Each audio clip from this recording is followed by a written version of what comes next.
I am Lara Loaiza, one of Inside Crime's investigators in Colombia.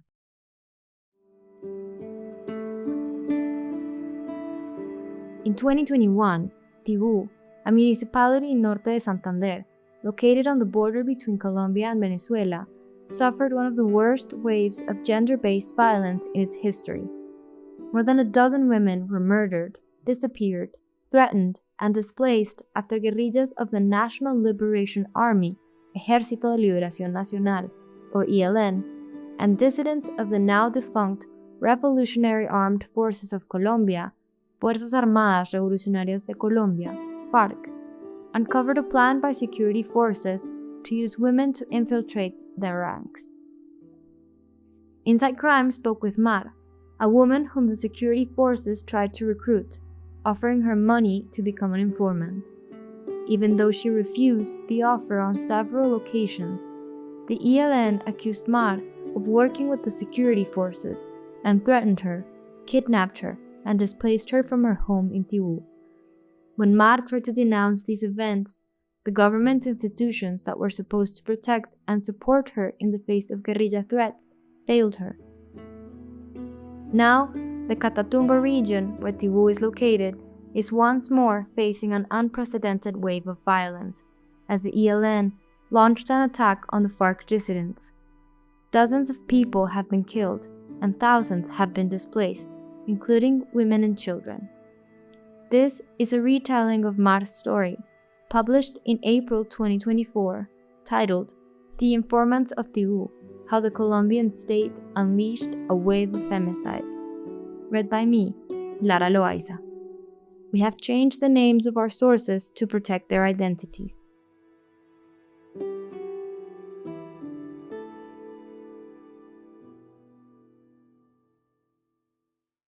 A banging on the door echoed throughout the house. It was a Sunday morning in January 2021 in Tibú, a municipality in the Colombian department of Norte de Santander, near the Venezuelan border. We heard the knocking, and I looked at my husband, said Mar. We weren't expecting anyone, and we were surprised at such insistent, forceful knocking. Mar's husband, Jaime, opened the door and found 6 men in civilian clothes with long guns in their hands. The men identified themselves as members of the National Liberation Army guerrillas, Ejército de Liberación Nacional, or ELN, and asked for Mar. They demanded that she come out of the house, as they had a message for her. I was terrified, but I looked at my husband and then at my son and thought, no, I have to go out. It's worse if they break in, Mar explained. On her way out, she was met with hostile stares. One of the men, the leader of the group, stepped forward and addressed her. He accused her of being an army informant and told her that they were there because they had orders to kill her. Mar did not know how to respond to the accusations.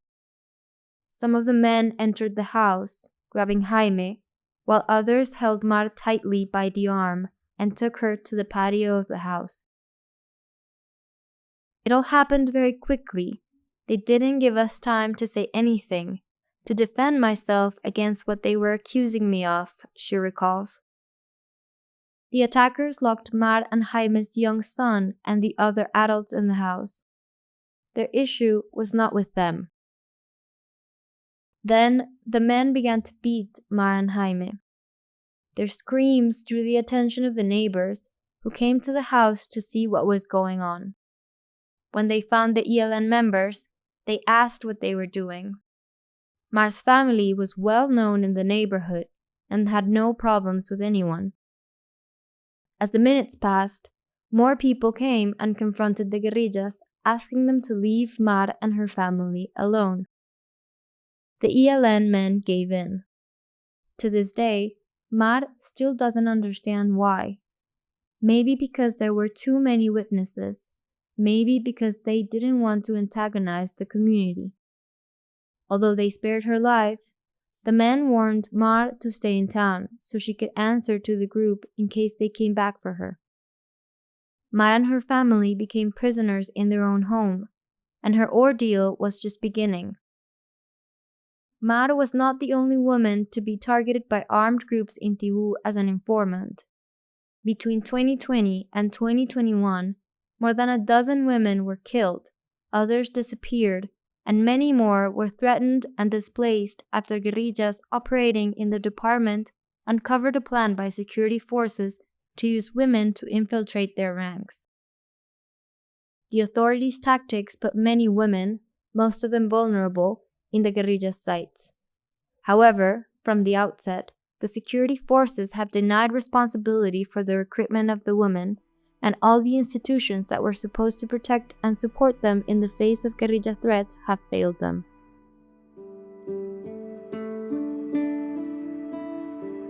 Part 1. Learning to live in a conflict zone. Mar and Jaime moved to Tibú from their home in Venezuela in 2015, fleeing the economic collapse of their country. They both quickly found employment. Jaime worked as a day laborer on nearby farms, and Mar took on various jobs, like cleaning her neighbors' houses or taking care of children. As the months passed, they adapted to life in Tibú. They began to get to know their neighbors and made friends. They also realized that day-to-day life in Tibú was marked by the presence of armed groups. Tibú has been one of the municipalities most affected by the armed conflict in Colombia. Since the 1970s, armed groups have been present in the area.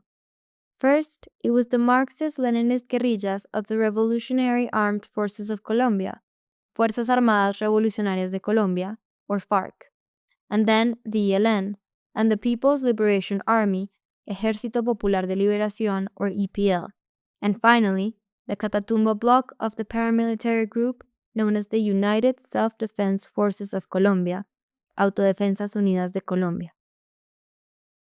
The 2016 signing of the peace agreement with the FARC sparked hope that the government could break the cycles of violence in Catatumbo. Instead, the ELN grew in strength, and the 33rd Front, a FARC dissident group, established a presence in the area. Today, these groups act as a parallel government, patrolling the municipality's streets, imposing curfews, and punishing drug users, thieves, and anyone who disrespects them. The militias, clandestine networks of guerrilla collaborators, surveil the urban centers and everything that happens around them. The guerrillas also forbid the community to interact with public forces and monitor any interactions between them, especially for women. You try to stay away from people linked to the groups for your own good. Over there, everyone knows each other and everyone knows who is who, said Mar. Despite the shadow of the armed groups hanging over the area, Mar and Jaime tried to live their lives normally. They made an effort not to bother anyone, not to get in trouble, especially with the armed actors. We rarely went out, and if we went out, it was to Cúcuta to run errands and then back again, Mar said. But in October 2020, everything changed. One morning, when Mar was picking up her motorcycle from the garage, the mechanic Rafael approached her to offer her money in exchange for information about members of the FARC dissidents or ELN. The offer took Mar by surprise. She felt uncomfortable and frightened by Rafael's offer, and without answering him, she left the workshop in a hurry.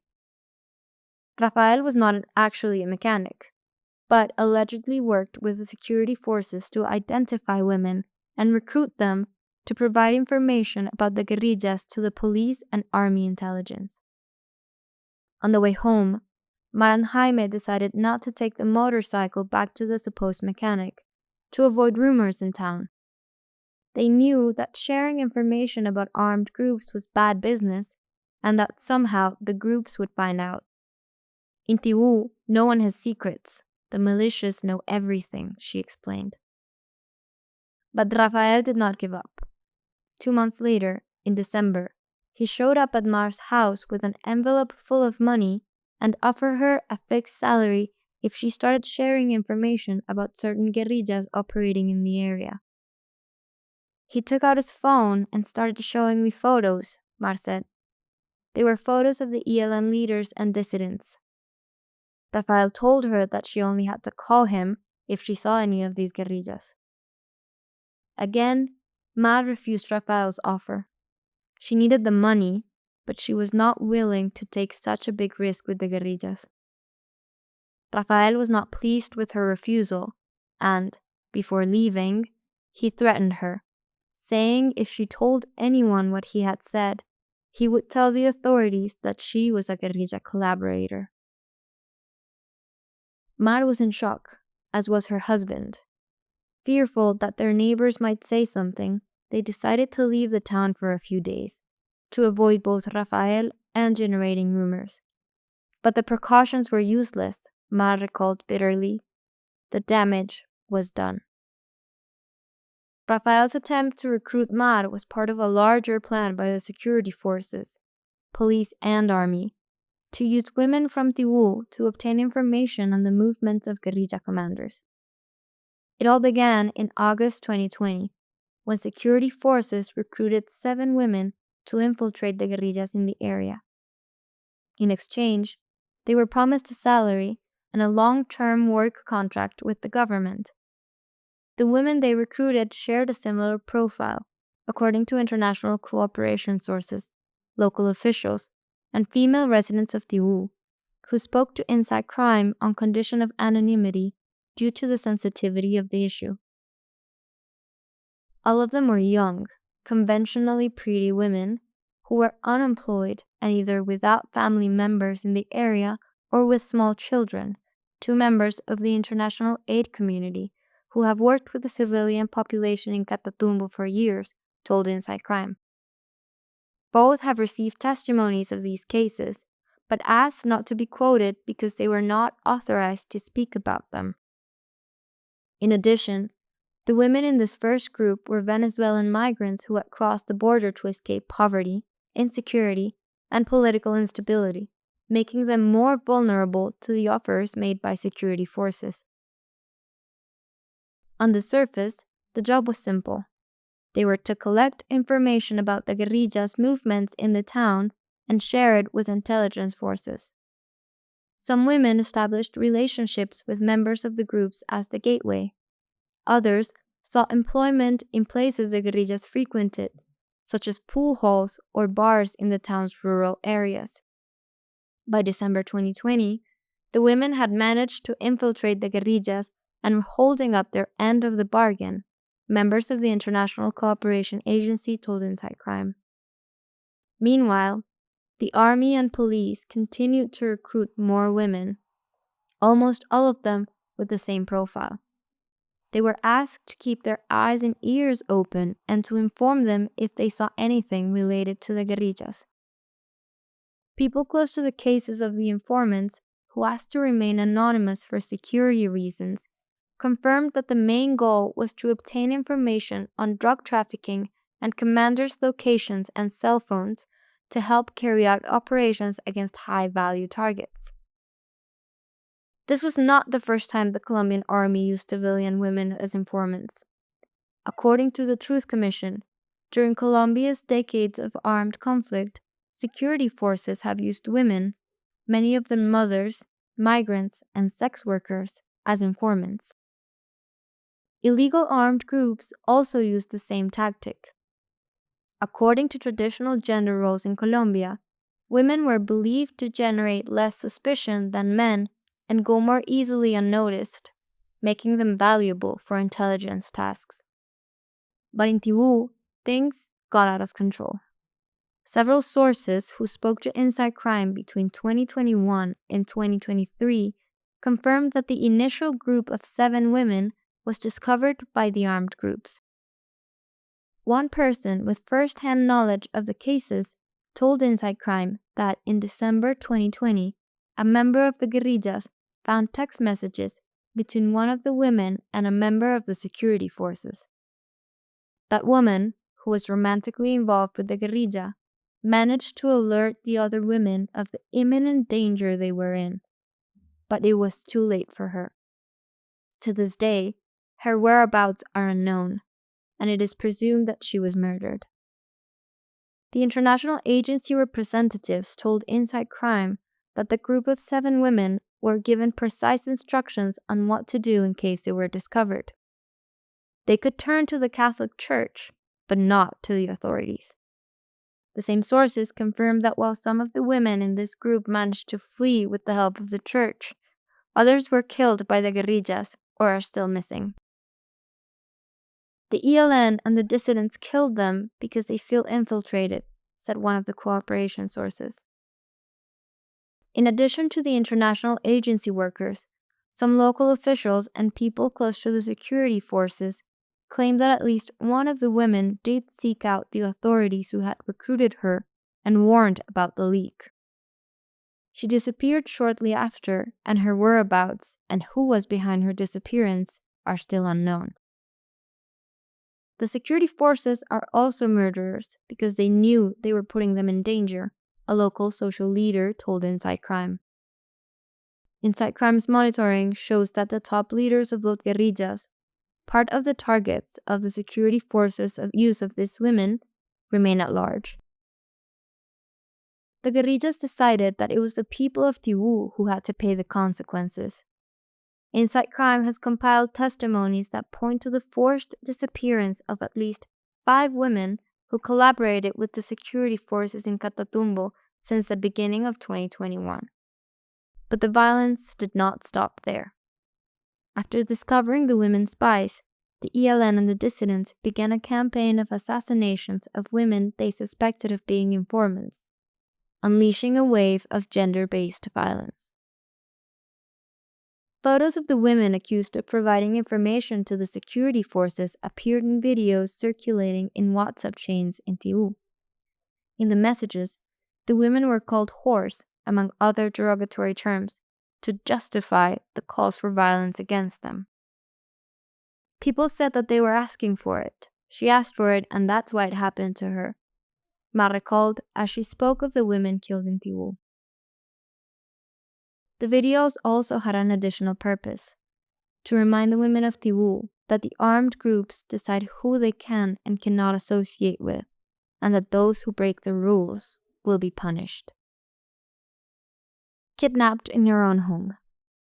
By January 2021, a month after the guerrillas found a list of informants, the ELN accused Mar of belonging to this group of women.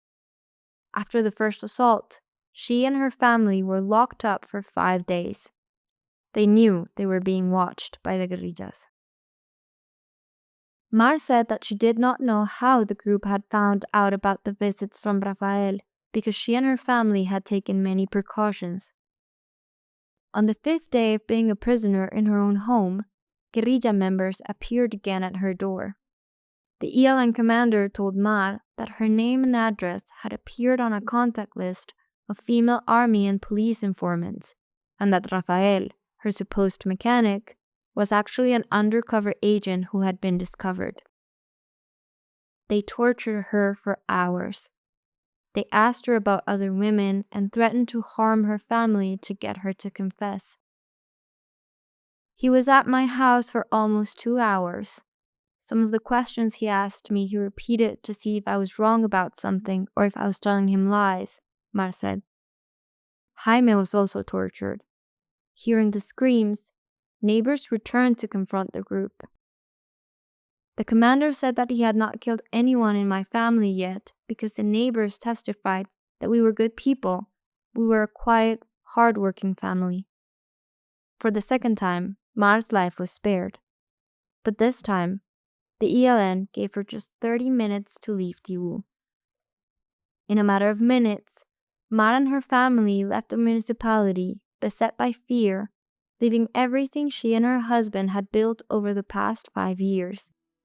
They fled to Cúcuta, the capital of Norte de Santander, hoping to find help from one of the state institutions.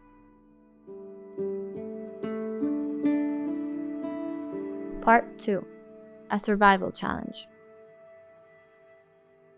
Like Mar, many other women were also fleeing Tibú in the early months of 2021, frightened by threats from armed groups.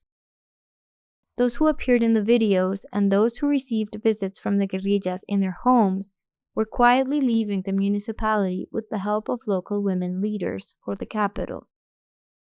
In many cases, the women had no way to support themselves or any place to stay. Other women left Tibú with their own resources or with the help of social organizations. However, the advice and support from these organizations is limited. In Cúcuta, Mar decided to report her experience to the authorities. She appealed to various institutions to denounce the actions of the security forces and the guerrillas, but received no response. The Ombudsman's Office, the Cúcuta Ombudsman's Office, and other municipal secretariats closed their doors to her.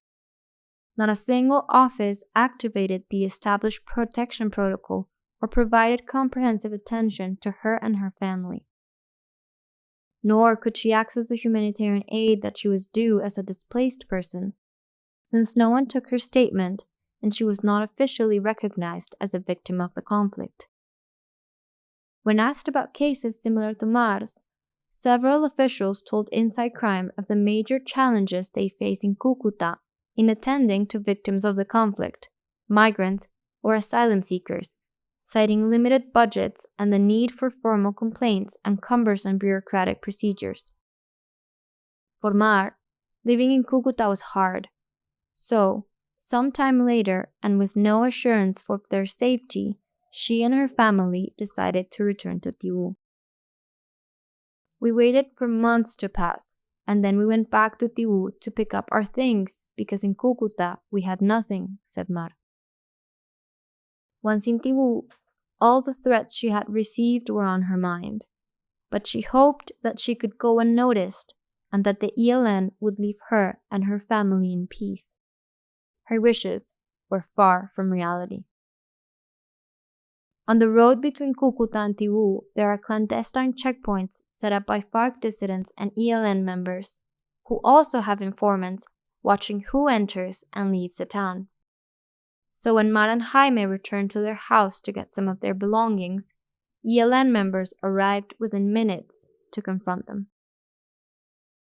We made a serious mistake, Mar said. The same people who had threatened us showed up again, asking us what we were doing there and what we were looking for. The ELN members showed no mercy. They pointed a gun at us. They hit my husband very hard. They hit me too. I thought I was going to die right there. Again, their neighbors showed up.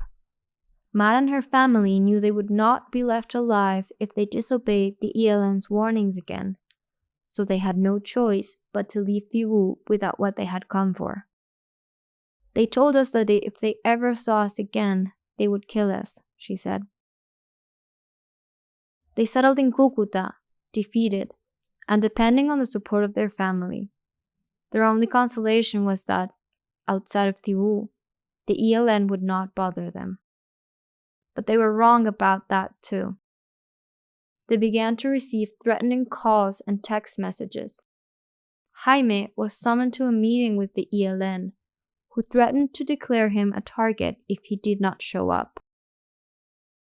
The ELN was targeting him as a collaborator, as a police informant, said Mar.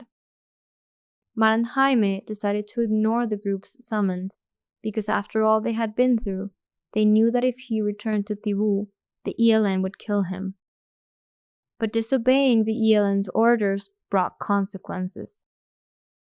Even in Cúcuta, they felt persecuted and watched.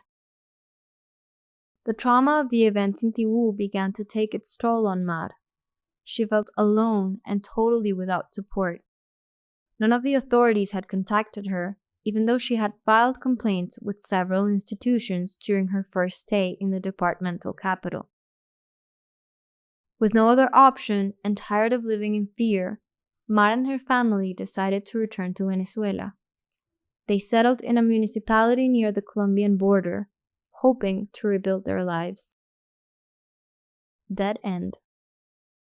Although Mara and her family were happy to return to their country, their joy was short-lived.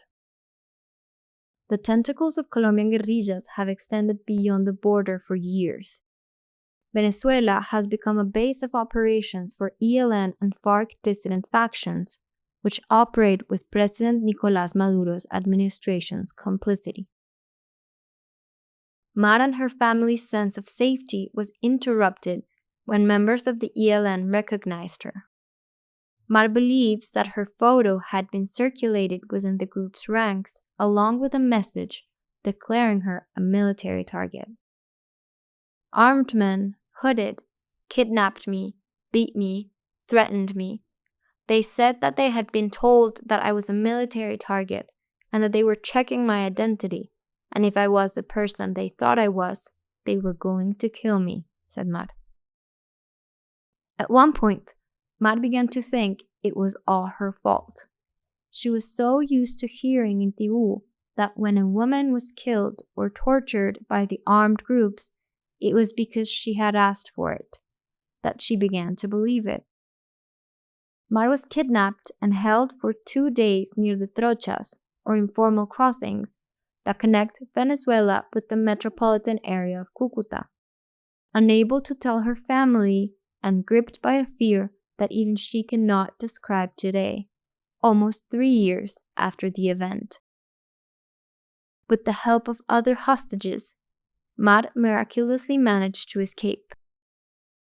She was reunited with her family in Venezuela and moved back to stay with her relatives in Cúcuta, but she felt defeated.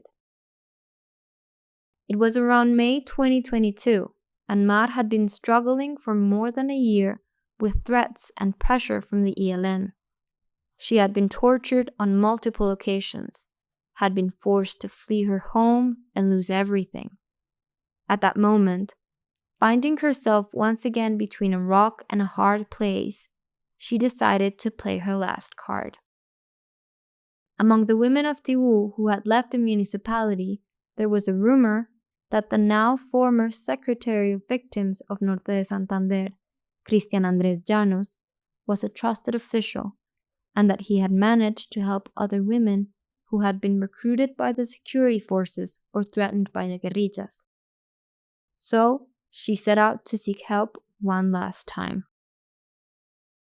Andrés recalls that Mar was waiting for him for hours outside his office, and that, although the office had social workers and psychologists available to assist her, she refused to talk to anyone but him. When I saw her, she said to me, "Are you Andrés? Because I need to talk to you alone. Only and exclusively with you," Andrés recalled.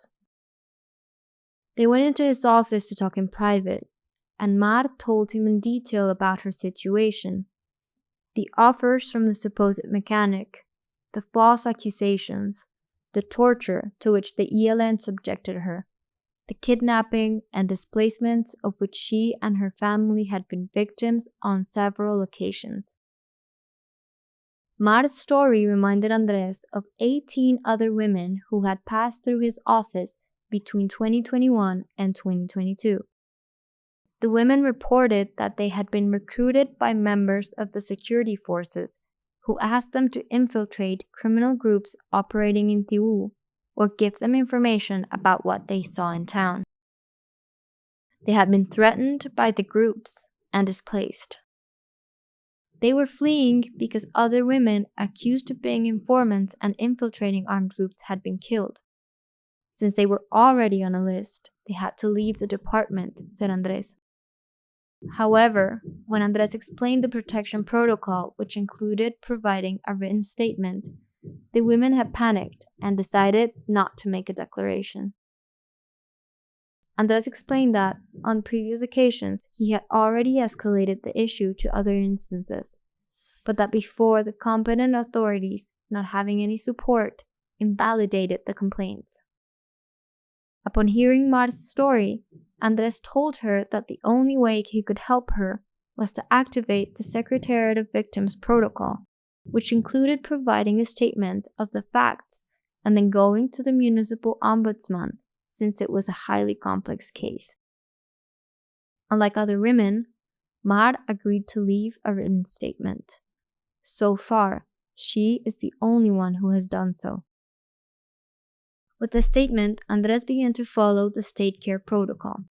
He notified the Secretary of Government of the department, the police, the Ombudsman's office, the Municipal Ombudsman's office, and the Attorney General of Norte de Santander. However, there was no response. We transfer the case to all the institutions and the state fails. It does not provide answers, it does not give guarantees, it does not provide protection. I go from office to talk to almost everyone.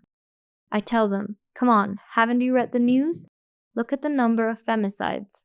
We have a woman alive, a survivor who escaped. We have to follow the protocol. The answers were very unconcerned, Andres recalled with frustration. Sometimes the inadequate institutional responses can be explained by a lack of resources to deal with the volume of requests or internal bureaucracy of each of the institutions. But the events that unfolded after Andres filed Mar's statement in the system suggest that, in Mar's case, there was a darker reason. Who pays the price? The pressure on Mar and her family increased after she filed her complaint. She began to notice that when she left her house, she was being followed. After weeks of waiting for a response from the institutions, she could not take it anymore. By October 2022, Mar and her family had been displaced again, fleeing from Norte de Santander to a municipality in the interior of the country with the help of Andres, who, by that time, had resigned as the department's Secretary of Victims, but continued to work as a protection and human rights advisor with a foundation for victims of violence. But it wasn't long before they felt watched and followed again. One day, out of the blue, my husband was making a doctor's appointment for me at the hospital when men on motorcycles started chasing him, Mar said. We didn't feel safe anywhere. Already declared a military target, we were sure that even if we hid, they would get us. Again, Mar decided to act. She went to the municipal ombudsman to file a complaint about the situation and recounting, once again, how she had been a victim of violence at the hands of the ELN in Norte de Santander. She spoke of Rafael, of the offer to pass information from the armed groups to the army, the threats and torture by the ELN, the government's role in all that she and her family had lived through. Mar hoped that the state would not fail her again. It was not easy to recount her story over and over, let alone relive the painful scenes she had gone through. But on the other side of the table, she recalls, she was met with only a resounding silence and an icy stare. The official who took her statement explained to her in a low voice that there were things it was better not to say out loud, and suggested that she modify some parts of her story. Why draw attention to herself? Why denounce what Rafael had done? It would not change what had happened. Mar stood up, indignant and worried. What Mar did not know is that in the municipality where she had taken refuge with her family, there is no registered ELN presence, and it is unlikely that the group would have chased her there. The ELN is not interested in those who left Tibú, but the security forces are. The biggest risks are from the security forces because it was a big operation, one of the members of an international agency told Inside Crime. This is consistent with testimonies from former members of the security forces and residents of Tibú who spoke to Inside Crime on condition of anonymity. All said that, to avoid drawing attention and escalating the issue, members of the security forces tried to intimidate the women, telling them they would denounce them, or any inhabitant of Tibú who wanted to denounce the recruitment, as guerrilla collaborators. Meanwhile, things were also getting harder for Andres. He told Inside Crime that since June 2022, a couple of months after he took Mar's declaration and notified all the institutions that were supposed to provide her with protection, he began receiving threats by phone and text message. "You son of a bitch, keep pushing this topic of these women from Tibú, and we are going to kill you. You are messing with very powerful people who are willing to kill you and chop you up," one of the messages said. The situation escalated rapidly. In July 2022, 2 armed men broke into his home in what appeared to be an ordinary burglary. But Andres suspects they were looking for documents specific to Mar's case. "The only expensive things I had in my house were 3 televisions. There is no safe with money in it, and in the end, the thieves didn't even take the TVs," Andres said. "They tried to break in because of the possible sensitive information I had." In the next few months, Andres received more than 5 threats to his personal phone and also to his official number.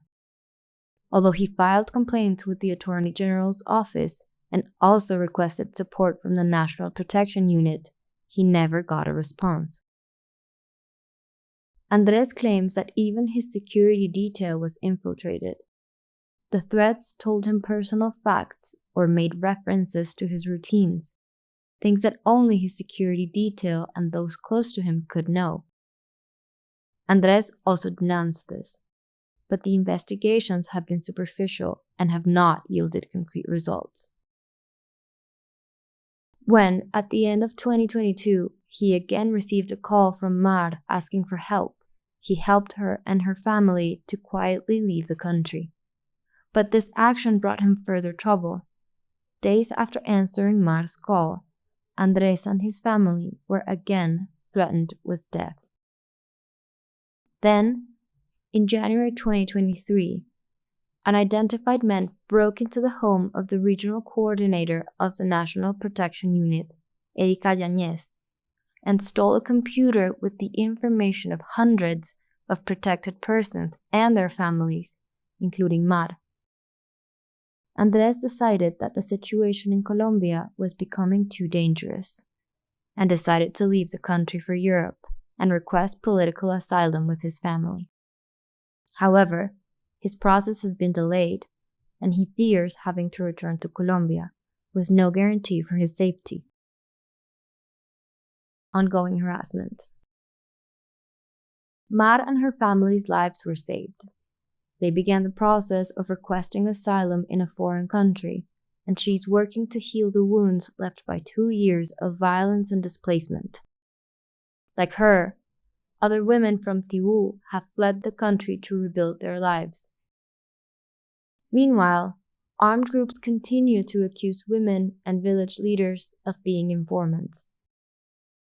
Inside Crime spoke to residents of Tibú, who requested anonymity, who explained that even selling food to police officers can now result in a summons to face either of the 2 armed groups operating in the municipality. 3 years after the wave of femicides in Tibú attracted the attention of the national press, most of the cases remain unsolved, and violence by armed groups against the civilian population is on the rise. The prosecutor's office, the institution in charge of investigating crimes in the municipality, has had no presence there since 2021. In addition, several officials have received threats from armed groups and have been unable to carry out their work. The state protection protocols do not serve the women in Tibú or Norte de Santander. In some cases, pressure from the armed groups and officials prevents them from doing their duty. In others, the institutions are overwhelmed and unable to support the victims. In the last year, humanitarian organizations, which are often the first to assist victims of violence, have also been restricted by guerrilla orders, members of several of these organizations told Inside Crime. In addition, the women leaders who once helped many women flee Tibú have also been threatened by the guerrillas, and their work in the territory drastically reduced as the groups also went after their families. The Norte de Santander police told Inside Crime that they do not recruit informants in accordance with their policies. The National Protection Unit told Inside Crime that, although they are aware that personal belongings were stolen from an official's home, it was a case of common theft.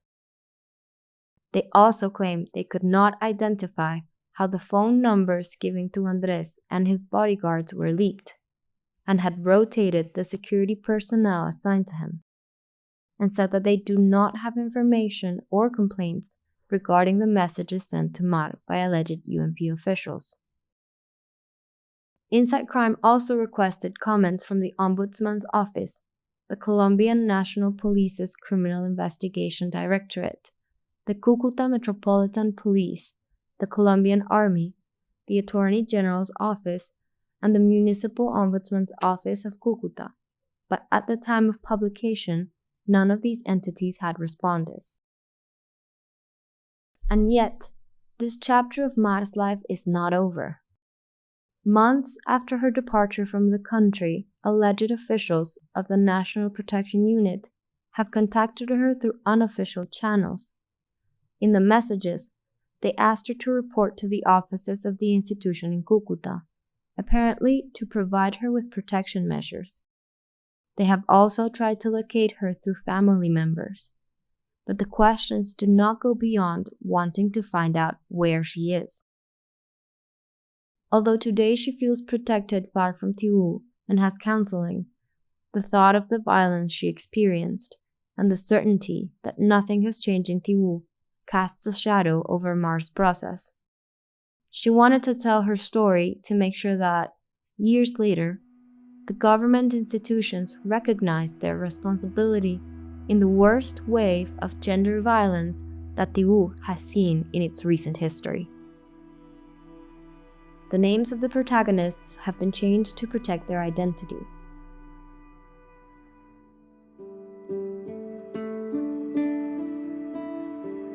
This was The Informants of Tibú, How the Colombian State Unleashed a Wave of Femicides, the award-winning investigation into the wave of gender-based violence that seized Tibú in 2021. Published on April 2024, written by me, Lara Loaiza, and Alicia Flores. For more audio stories, podcasts, and long-form narrative journalism, be sure to follow us on Spotify, Apple, Amazon Music, and YouTube. And to read more of our coverage on organized crime in the Americas, go to insidecrime.org.